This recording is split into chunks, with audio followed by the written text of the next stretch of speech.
Hello everyone, welcome to the study concept. Madhya Pradesh GK की MCQ series में आपका फिर से स्वागत है। 71वां वीडियो है ये, जिसमें कि लगातार मैं मध्य प्रदेश पर टॉपिक वाइज एमसीक्यूज ला रहा हूँ और वेरी इंपॉर्टेंट क्वेश्चंस जो कि मैं कवर कर रहा हूँ इसमें।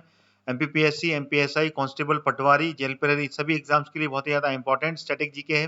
तो वीडियो को अंत तक देखिए और वीडियो को लाइक और शेयर भी कीजिए। साथ ही साथ मेरा चैनल स्टडी कॉन्सेप्ट सब्सक्राइब कर लीजिए ऑल नोटिफिकेशन के साथ में, जिससे कि आपको सारे वीडियोज के नोटिफिकेशन मिलेंगे। और साथ ही साथ में टेलीग्राम चैनल, जो कि इसका लिंक मेरा इस वीडियो के डिस्क्रिप्शन बॉक्स में मिल जाएगा, वहां से आप उसको क्लिक करके ज्वाइन कर लीजिए, जिससे कि आपको सारे पीडीएफ नोट्स जो कि हिंदी में और साथ में सभी वीडियोस के लिंक्स वहां पे आपको मिलेंगे, जिससे कि आप सारे वीडियोस को लगातार देख पाएंगे और वो सारे इंपॉर्टेंट नोट्स आप डाउनलोड कर सकते हैं, जो कि हिंदी मीडियम में मैंने अपने माध्यम से उसको तैयार किया हुआ है। तो चलिए शुरू करता हूँ ये 71th वीडियो, जिसमें कि टॉपिक वाइज मैंने एमसीक्यूज तैयार किए हैं। तो वीडियो को आखिरी तक देखिएगा और वीडियो को लाइक और शेयर भी कीजिएगा। ये आ गया पहला क्वेश्चन आपके सामने। मध्य प्रदेश में निर्वाचन आयोग कब बना था? 1993, 94, 95 या 96? तो इसका सही विकल्प है 1994 में निर्वाचन आयोग गठित किया गया था। This is the correct answer. अगला क्वेश्चन आ गया, मध्य प्रदेश नगर पालिका अधिनियम कब पारित किया गया था? 1956, 1959, 1961 या 1972? तो इसका सही विकल्प है 1961 में नगर पालिका अधिनियम पारित किया गया था मध्य प्रदेश में। अगला क्वेश्चन आ गया, 74वें संविधान संशोधन के तहत मध्य प्रदेश में अपना नगर पालिका अधिनियम कब पारित किया गया था? 1992, 93, 94 या फिर 95? तो इसका सही विकल्प है 1993 में। ठीक है ना, 30 दिसंबर 1993 को मध्य प्रदेश में, ठीक है ना, नगर पालिका अधिनियम पारित किया गया था। ठीक है ना, और इसको बोलते हैं 1992 1992 का, ठीक है ना, अधिनियम के अनुपालन करते हुए मध्य प्रदेश वो पहला राज्य था जिसने कि 30 दिसंबर 1993 में अपना नगर निगम का अधिनियम 74वें संविधान संशोधन के तहत ये पारित किया था। और 74वां संविधान संशोधन 1992 में, ठीक है ना, ये पारित किया गया था। चलिए, ये है इसका सही उत्तर 1993, 30 दिसंबर 1993। अगला क्वेश्चन आ गया, मध्य प्रदेश में सर्वप्रथम नगर पालिका कहाँ स्थापित की गई थी? जबलपुर, दतिया, ग्वालियर, रतलाम? तो सही आंसर है इसका जबलपुर। देखिए, नगर पालिका है, ध्यान रखिएगा, नगर पालिका की जो स्थापना की गई थी सबसे पहले, तो वो की गई थी जबलपुर में, जो की हुई थी 1864 में, 1864 में ब्रिटिश काल में नगर पालिका की स्थापना कर दी गई थी, जो कि महाकौशल क्षेत्र में आती थी। ठीक है ना, और उसके बाद में मध्य प्रदेश में सबसे पहले, ठीक है ना, ये पूर्व में थी, लेकिन मध्य प्रदेश में सबसे पहले जब मध्य प्रदेश का गठन हुआ, ठीक है ना, उसके बाद में नगर पालिका कब बनी थी? ये तो 1964 में जब महाकौशल का अंग था तब बनी थी। देन उसके बाद में नगर पालिका 1907 में दतिया में बन गई थी। ठीक है ना, सबसे पहले 1864 में, फिर 1907 में दतिया का नंबर लगा था, यानी कि पहले नंबर पर जबलपुर आता है और दूसरे नंबर पर जो आता है वो दतिया आता है, यहाँ पे की नगर पालिका की स्थापना की गई थी। ठीक है, चलिए, तो सर्वप्रथम जबलपुर, ध्यान रखिएगा। अगला क्वेश्चन आ गया, मध्य प्रदेश में कितने नगर निगम हैं? 19, 14, 16 या फिर 313? तो इसका सही विकल्प है, वर्तमान में 16 नगर निगम है मध्य प्रदेश में। ठीक है ना, पहले इसकी संख्या 14 थी, बाद में लेटेस्ट में 2 और बढ़ाए गए, जो कि मुरैना और छिंदवाड़ा थे, तो इस प्रकार से टोटल 16 हो गई अभी। ठीक है, चलिए आगे बढ़ते हैं। अगला क्वेश्चन आ गया, मध्य प्रदेश में नगर निगम स्थापना के लिए सत्य कथन चुनिए। जनसंख्या 1 लाख से अधिक होनी चाहिए, आय 30 लाख से अधिक हो, आ और बा सा दोनों, या फिर इनमें से कोई नहीं? तो इसका सही विकल्प है आ और बा दोनों ही होना चाहिए इसमें। ठीक है ना, नगर निगम की स्थापना के लिए, ठीक है ना, दोनों ही इसके कूट सही हैं। अगला क्वेश्चन आ गया, नगर निगम के महापौर का निर्वाचन कैसे होता है? प्रत्यक्ष रूप से, अप्रत्यक्ष रूप से, मनोनीत या सहमति? तो इसका सही विकल्प है प्रत्यक्ष रूप से, यानी कि जनता के द्वारा तय किया जाता है कि महापौर कौन होना चाहिए। इसका इलेक्शन होता है और मतदान के द्वारा ये तय होता है कि महापौर कौन बनेगा। तो this is the correct answer. अगला क्वेश्चन आ गया, महापौर इस समिति का पदेन अध्यक्ष होता है? President in council, mayor in council, नगर पालिका कार्य समिति या अगर नगर पालिका कोष समिति? तो वो मेयर इन काउंसिल का ये पदेन अध्यक्ष होता है। This is the correct answer.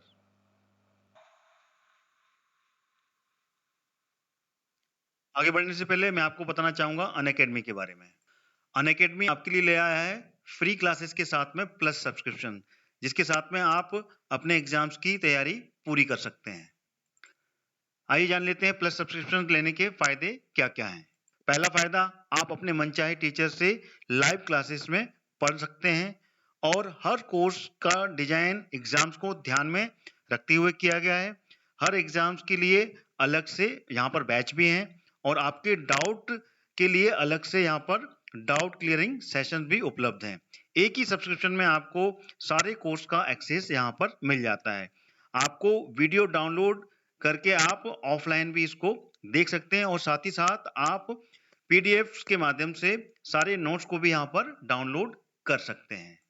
ये तो था प्लस का बेनिफिट। अगर आप फ्री में अनअकैडमी पर पढ़ना चाहते हैं तो उसके लिए भी अनअकैडमी आपके लिए लेकर आ रहा है रिवीजन कैंप्स, जो कि एमपीपीएससी प्रीलिम्स 2020 के लिए है, जो कि होगा हर शनिवार और रविवार को।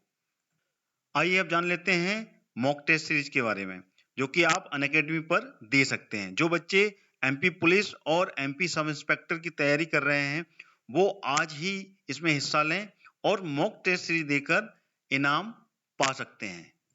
और जो बच्चे एमपी जीके को मजबूत करना चाहते हैं वो भी अपनी तैयारी के साथ साथ इनाम भी जीत सकते हैं और रोज हिस्सा लेकर एमपी जीके की टेस्ट सीरीज में अनअकैडमी पर इनाम जीत सकते हैं।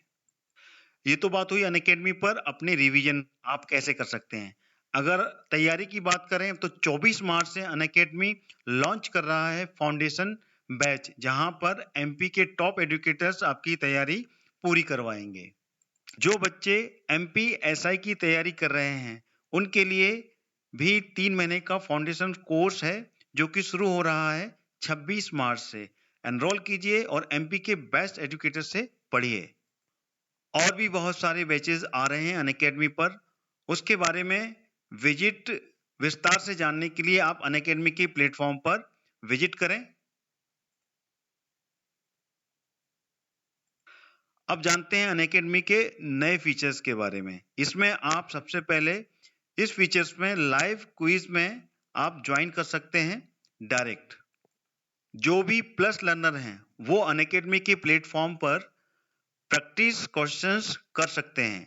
अगर आप प्लस लर्नर नहीं हैं तो आज ही बने और ये फीचर आपकी मदद करेगा आपकी तैयारी पक्की करने में।